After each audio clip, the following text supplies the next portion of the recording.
I didn't plan to become a thief of lives and a keeper of promises in the same winter. But the war had a way of introducing contradictions you couldn't politely decline. And by January of 1945, I had learned that you could love the world and still have to crawl through it with a knife between your teeth. My name is Daniel Carter, 26th Infantry Division, a Kansas farm boy recalibrated by the scream of artillery into something that looked like a soldier when you squinted. And what I'm about to tell you begins on a night so cold, the trees cracked like old bones, and our breath hung over the foxholes like a chorus of ghosts. We were in the frozen woods east of Bastogne, although the map called them something friendlier, and I was carrying a letter in my breast pocket addressed to a woman named Ruth, whom I had never met but planned to marry if the war didn't talk me out of it first, which is to say that the letter was more of a life raft than a plan. Paper stitched to heartbeat, a promise I kept rewriting in pencil between bursts of machine gun fire, as if words alone could keep me warm. Sergeant O'Malley had told me earlier that day, when it gets quiet like this, it's either grace or the wind-up to bad news. And he grinned with the last good tooth in his head. But then it got quieter, and our medic, a kid from Brooklyn who spoke in wisecracks like he was being paid per sarcasm, said, "See? Grace." And the next instant the tree line erupted with tracers and we were reminded that bad news keeps better in winter. The first salvo chewed up the ridge behind us and sprayed dirt into my mouth. And as I spat mud and fear, I thought of the winter mornings back home, when I'd break the ice on the water trough, the way the shards flashed like new knives beneath a low sun, and how my father used to say, "Sharp things are honest things," which felt true then and doubly true as I jammed a fresh magazine into my rifle and watched the woods turn to a strobe-lit mess of bark and snow and muzzle flash. We returned fire because that's what you do when death arrives noisily. You negotiate with lead, and I saw a shadow fall near the copse of firs where the snow was piled into a makeshift breastwork. A German soldier not much older than me, maybe younger, his hands thrown up not in surrender but in surprise, as if the night itself had shoved him. I don't know whether it was my shot or someone else's, and I don't know if he had been thinking of his own letter in his own breast pocket, some Elfrida or Marta scolding him to write more neatly and eat when he could. But I do know that after the firefight collapsed into an angry echo, we found him half buried in the drift, eyes open to the indifferent stars, and that's when the contradiction started to hum in me like a tuning fork struck by a bad idea. O'Malley told me to check the body, and I crouched to perform the strange intimacy the living owe the dead. Quick hands, quick respect, pockets turned not for treasure but for information, and I found not a pistol but a small wooden car, hand-carved, sanded smooth, painted a cheerful red that shone even in that blue-black moonlight. And on its belly someone had written "For Jakob," and I could feel the war shift its weight on my spine, like a giant deciding whether to step on me now or later. "What you got, Carter?" O'Malley asked, and I said, "A child," which didn't make sense until I held up the car, and even then it didn't make sense to any of us because we were hungry and freezing and made of rules.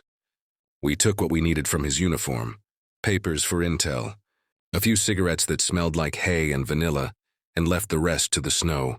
When the order came to push forward at dawn, we stepped over the places we had just been shot at because war enjoys its ironies and we were too tired to object. The attack at dawn was less attack than choreography. The clatter of boots, the kneel and rise, the shouted fragments of language that still sounded like curses even when they were blessings, and somewhere between one ridge and the next I kept feeling that car in my pocket, bumping my ribs like a heartbeat that wasn't mine. And I made a promise out loud that only the wind could hear. "Jakob, I don't know you, but I'm going to carry your father's car home, and you're going to roll it across a kitchen floor that's stained with soup and sunlight and not with blood." Promises were another kind of ammunition in those days, and I was running low on everything else, so I loaded that one and kept moving. We took the hamlet by noon, which is a poetic way of saying we erased several barns and a bakery from the concept of buildings and then planted ourselves, filthy and victorious, in the cellar of a house whose occupants had fled with a speed that broke the dishes and the family clock. And there, in the break between orders, I tried to read the papers we'd lifted from the dead man, but my schoolboy German ran out at the verbs. Doc from Brooklyn knew enough to say the soldier's name was Emil Vogel, that he was from a town called Hunfeld near Fulda, that he had a wife named Lotte and a son named Jakob, 4 years old, and that he'd been granted a brief home leave in November, but had his pass revoked when the Ardennes offensive hiccuped into catastrophe, which is to say the war had stolen a winter from Jakob and a father from the kitchen clock's next tick. "You're not gonna do what I think you're gonna do," Doc said, seeing my face rewriting its own orders. And I said I wasn't going to do anything stupid, which is exactly what you say when your heart is building a bridge over a ravine that your brain hasn't measured. That night, under a sky that had run out of moon, I wrote a new letter to Ruth and a second to Lotte Vogel, telling her in my best polite German that her husband had died bravely, which is a phrase used when you don't know how he died, but understand that bravery is often just another word for had no choice, and I included with the letter a slip of paper with my name and a request. If the war and the world made it possible, I would deliver the toy car to Jakob in person. "That's insane," O'Malley told me while we shared a cigarette that tasted like damp newspapers. "But I've seen insanity beat logistics." And he tapped ash onto the cellar floor like it was a map, and said if we ever found ourselves within 100 miles of Hunfeld, he'd look the other way if I slipped the leash. We didn't get anywhere near Hunfeld in the weeks that followed. We kept chasing the horizon east and tripping over ambushes and rumors. But the car rode with me through every skirmish, a small red argument against the black and white certainty that soldiers are only soldiers. The day we crossed the Sauer River, my hands were so numb I couldn't feel the rifle's safety. And I remember praying a small practical prayer, "Lord, mind my thumbs," and it must have worked, because when the machine gun on the far bank tore a zipper through the water, I found myself alive on the other side with Doc dragging me behind a stone wall and telling me I'd forgotten to be scared. "Not true," I said. "I've just outsourced it." And he laughed, then went quiet, and for a minute we shared the kind of silence that feels like a third person in the conversation. That night in a barn that smelled like thyme, we met a man who had been hiding beneath the hay with his daughter for 3 days, a school teacher who spoke careful English and kept touching his throat as if the words were thorns. He told us Hunfeld was not far, 2 days if we had boots and luck, and that the roads were fewer than the rumors but more dangerous than either of us had guessed. The map said one thing, and the man's eyes said another, and I started to understand that promises are road signs for roads that don't exist yet.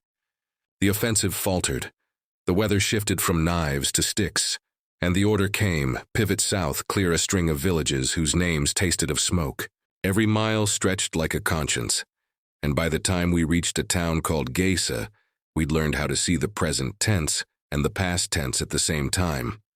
A church bell cracked, a bakery missing its oven, a mother scolding a child for crying too loudly when crying was the only honest language. There in Geisa, a rumor found me like it had my address. German soldiers retreating through Hunfeld, tanks abandoned, mothers lining up for ration bread that never arrived. "You're vibrating," Doc said, and I admitted that the needle in my compass had stopped pointing north and started pointing toward a small kitchen where a boy named Jakob might be asking questions no one could afford to answer. O'Malley called me over and said, "We'll be moving along the Fulda road at first light. If your boots happen to slip left instead of right for an hour, and if you happen to catch us by evening, I'll assume the road took a bend I didn't see." And in those words he handed me a pass that no one had signed, but everyone's mercy endorsed. I told Doc, who stared at me like I was a rumor, and he stuffed 2 bandages and a chocolate bar in my pack and said, "If you get yourself killed, I'm gonna be annoyed," which was his way of saying be careful in a world that had run out of careful. I left at dawn under a sky the color of laundry water, the car heavy as a stone in my pocket, a compass in my palm and Kansas in my spine, and I walked until the sun threatened to become a rumor too. The road kept offering choices that were really the same choice.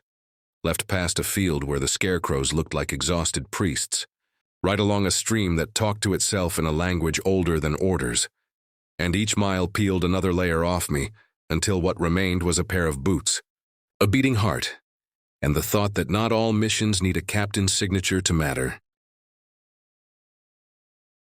Hunfeld appeared like a bruise under a low hill, a cluster of roofs that seemed to flinch when the wind changed. I entered with my hands visible, my rifle slung, and my mouth rehearsing bad German.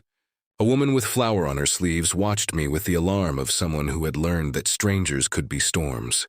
And when I asked, haltingly, where I might find Lotte Vogel, she shook her head and then pointed. And it's a terrible thing how gratitude and fear can fit in the same gesture. Like two birds sharing a wire, I found the house by the sound of it. Not crying, not talking, just the absence of both, which somehow sounded louder. The door opened before I knocked, and there she was, a woman vetted by grief and wartime ingenuity. Hair pulled back, face the color of resolved questions. When I said her husband's name, she pressed her lips so tightly together, I worried they might vanish. And when I said my name and the word Bastogne, and I am sorry, something softened but did not break. I took the car from my coat like a priest revealing a relic, and for a second I considered how absurd it was to travel across a continent to deliver an ounce of wood. But in her eyes I saw the scale calibrate, and when a small boy appeared at her knee and looked at me with the appraisal children reserve for liars and clowns, I knelt and set the car on the floor. It rolled a little because the house leaned. Everything leaned that year. And Jakob followed it with a seriousness that made me want to apologize for every joke I had ever told. "For dich," I managed, and Lotte's hand went to her mouth and then to the car and then to my hand, and I understood that sometimes the body arranges itself into an answer when the mind has no words. We sat at a table with a cracked top, and she poured me coffee that tasted like hope pretending to be coffee. And we spoke in that patient mix of languages people use when the important thing is to be understood, rather than to be praised for grammar.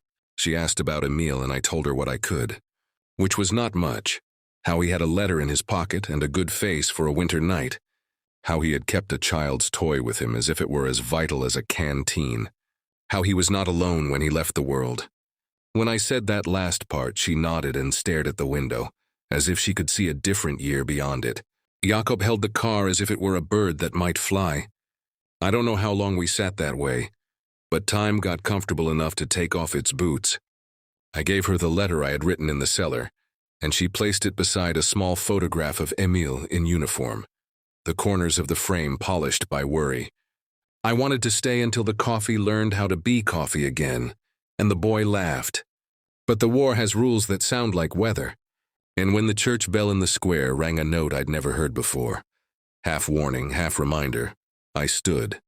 Lotte reached into a drawer and brought out a small scarf, green as April, and folded it around my neck with the brisk competence of someone who had done 1,000 necessary things in 1,000 unnecessary moments. "For Wärme," she said, for warmth, and I felt warmth unapologetically for the first time that winter. Jakob held up the car and said a word that might have been danke and might have been something else. And I nodded, not trusting my mouth to get it right. Outside, the day had decided to be blue, and when I stepped back onto the road, I discovered my boots had learned a new language, one that sounded like leaving and arriving at the same time. I found my unit by sundown because O'Malley knows how to keep promises too, and when I slid into the column, he gave me a glance that was half scolding, half blessing. "Well?" he asked, and I touched the scarf and said, "The world didn't end today," which measured properly is a miracle. Doc grinned and said, "And the kid?" And I said, "He has a red car and a mother who knows how to carry a house on her back." And Doc nodded, as if a set of bones had just been set right. That night, while we bivouacked under a sky rehearsing for spring, I took out my letter to Ruth and added a paragraph that wasn't neat or poetical, but felt true. I told her about the small weight of a wooden toy and the larger weight it relieved, about the way grief and kindness can share a table without breaking the plates, about the fact that I had gone to deliver a promise and returned carrying another, a green scarf, knotted in a way that made me think of wrists learning to be free. We marched east again, because every story in that winter pointed east, and I kept the scarf tucked where the wind could find it, a strip of softness against the uniform's insistence. And every time the world tried to argue me into despair, I imagined the car bumping over the cracks in that kitchen floor, and the boy choosing a destination for it that wasn't the front. Months later, after a spring that arrived like a confession and a summer that tried to convince us memory was optional, I came home to Kansas, to a sky so honest you could hang the truth on it and see what needed mending. And I married Ruth in a church that smelled like lemons and varnished patience. On the day we said our vows, a letter arrived from Lotta, written on paper so thin it felt like good news was rationed. In careful script she told me Jakob rolled the car every morning from the stove to the door, and that sometimes the car stopped at a knot in the floor and waited, like a soldier at a crossroads, and then it kept going. She said winter had begun to loosen its grip on their town, and the bakery had relearned the art of bread, and she thanked me for carrying across a season what her husband could not, which is to say not a toy but the reminder that even in a world stitched shut by barbed wire, a seam remains for passing small gifts through. The scarf hangs now by our door, green as forgiveness, and on nights when the wind sounds like a train headed to a station you hope is kind, I tie it around my neck and step onto the porch and remember that a life can be reassembled from contradictions. The thief of lives I was when the bullets were honest, and the keeper of promises I became in a kitchen where a boy's toy redrew the map, choosing home every time.